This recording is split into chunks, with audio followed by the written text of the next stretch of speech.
तो in this session हम Excel में नेविगेट कैसे कर सकते हैं ये देखेंगे। द फर्स्ट टॉपिक इज कि आप किसी एक्सेल फाइल को ओपन कैसे कर सकते हो। किसी भी एक्सेल फाइल को ओपन करने के दो वेज होते हैं। फर्स्ट इजी वे होता है कि अगर आपके पास एक्सेल फाइल है सो आप उस एक्सेल फाइल को सिंपली क्लिक कर देते हैं और वो ओपन हो जाता है, something like this. Okay, there is another way कि आप एक्सेल से भी किसी फाइल को ओपन कर सकते हैं। जैसे कि मैं सर्च बार पे जाता हूँ और एक्सेल सर्च करता हूँ, और अगर मैं एक्सेल पे जाता हूँ तो आप देखेंगे कि मेरे पास होम, न्यू और ओपन कुछ इस तरह से तीन टैब आ रहे हैं। मैं ओपन पे क्लिक करता हूँ, ब्राउज पे जाता हूँ और मैं यहाँ पे ब्राउज कर सकता हूँ और अपनी एक्सेल फाइल को एक्सेस कर सकता हूँ। तो ये एडिडास का यूएस सेल्स का डेटा सेट है। अगर हम इसे देखें तो ये रिटेलर्स हैं, ये रिटेलर के नेम हैं जो एडिडास के शूज़ को सेल करते हैं। हर एक रो एक सेल का रिकॉर्ड है।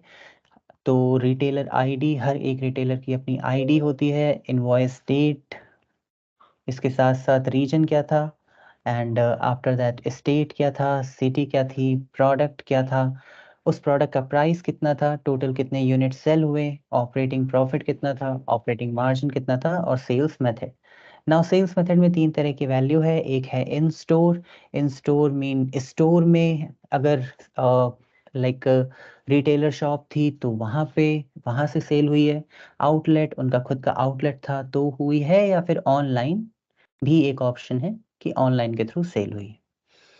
सो नाउ अगर हम बात करें एक्सेल की, तो जब भी आप एक्सेल फाइल ओपन करते हैं आप सबसे पहले जो सबसे टॉप पर देखते हैं वो होता है रिबन। रिबन क्या होता है?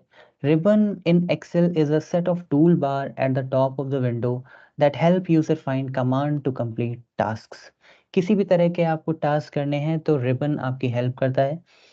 ओवरऑल तो बाय डिफ़ॉल्ट 9 मेनू टैब्स होते हैं: home, insert, draw, page layout, formulas, data, review, view and help. लेकिन और भी कुछ न्यू रिबन में टूल्स होते हैं जो आप लोग आगे कवर करेंगे।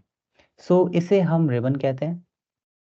नाउ इसके बाद आपको पता होना चाहिए कि हर सेल का एक नेम होता है जो आपको सेल रेफरेंस ब्लॉक में शो करता है। जैसे राइट नाउ आप देख पा रहे हैं कि यहाँ पे नॉर्थ ईस्ट मेंशन है। नाउ ये नॉर्थ ईस्ट डी कॉलम में है और 6th रो में है, तो इस सेल का रेफरेंस है D6, या फिर आप ऐसे कह सकते हैं कि इस सेल का नेम है D6। सिमिलरली अगर मैं यहाँ पे कहीं पे भी रैंडमली सेलेक्ट करता हूँ किसी सेल को, जैसे 850, तो ये आई कॉलम में है और 5 रो में है, तो इसका सेल रेफरेंस होगा I5। ओके, इस तरह से आप किसी भी सेल का रेफरेंस फाइंड कर सकते हैं। इसके बाद हम आते हैं बेसिक समरी पे। While selecting the whole column, it would also give us the basic summary of the data. अगर आप किसी भी कॉलम को सेलेक्ट करते हो, जैसे कि मान लीजिए आपने यूनिट सोल्ड पे सेलेक्ट किया और आपने कुछ वैल्यू सेलेक्ट कर ली, समथिंग लाइक दिस। अगर मैंने यूनिट सोल्ड पे 1200, 1000, 1000, 850, ये 4 वैल्यू सेलेक्ट कर ली, आप in the like bottom of the Excel देखेंगे कि ये मुझे उन वैल्यूज़ का एवरेज बता रहा है। इसके साथ साथ मुझे बता रहा है नंबर ऑफ सेलेक्टेड सेल और उसका टोटल सम। तो ये मुझे एक बेसिक समरी बता रहा है। लेकिन अगर आप चाहते हो कि नहीं, मुझे ओवरऑल यूनिट सोल्ड प्रॉफिट देखना है, मुझे इन सभी वैल्यूज़ का सम करना है, तो आप डायरेक्टली अगर इस पूरे कॉलम के अबव ये जो आई देख रहे हैं, अगर आप आई पे सेलेक्ट करते हैं तो ये अब यूनिट सोल्ड का टोटल एवरेज बता रहा है, टोटल काउंट बता रहा है और टोटल सम बता रहा है। ओके, इसके साथ साथ आप कोई न्यू कॉलम कैसे क्रिएट कर सकते हैं? To create a new column आपको सिर्फ उस कॉलम का नेम लिखना होता है। जैसा कि आप इमेज में देख रहे हो कि मैंने यहाँ पे एक टोटल नेम का कॉलम मेंशन किया हुआ है। सिमिलरली अगर मुझे एक टोटल नेम का कॉलम चाहिए तो मैं अपनी एक्सेल फाइल पे जाऊंगा और यहाँ पे टोटल नेम का कॉलम लिख के एंटर कर दूंगा। देखिए मेरी ये एक एक्सेल फाइल में एक न्यू कॉलम मैंने क्रिएट कर लिया है।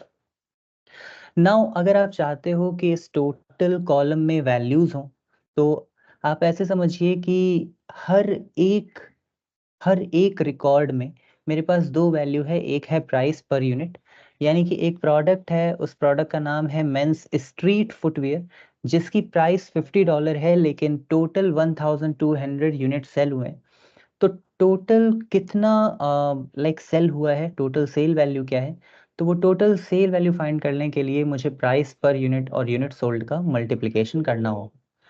तो अगर आप कोई भी फॉर्मूला अप्लाई करना चाहते हैं तो हमेशा याद रखिए फॉर्मूलेज ऑलवेज इक्वल से स्टार्ट होते हैं। तो मैं यहाँ पे इक्वल साइन यूज़ करूँगा, और जैसे ही मैं इक्वल साइन यूज़ करूँगा अब मैं यहाँ पे फॉर्मूले लिख सकता हूँ। नाउ मैं चाहूँ तो यहाँ पे डायरेक्टली सेल का नेम भी लिख सकता हूँ, या फिर मैं सेल को सेलेक्ट भी कर सकता हूँ। तो मुझे प्राइस पर यूनिट को सेलेक्ट करना है, सो प्राइस पर यूनिट की पहली वैल्यू को मैं सेलेक्ट करता हूँ 50, और फिर मैं इसका मल्टीप्लिकेशन कर देता हूँ यूनिट सोल्ड की फर्स्ट वैल्यू से 1200, और एंटर कर देता हूँ। नाउ आप देखेंगे कि यहाँ पे 60,000 शो कर रहा है, और यही अगर आप चाहते हैं कि ये हर एक रिकॉर्ड के लिए टोटल वैल्यू कैलकुलेट कर ले, तो आप डायरेक्टली इस स्क्वायर डॉट पे सिंपली क्लिक कर सकते हैं। So this is it for this session. Let's meet in our next session. Okay.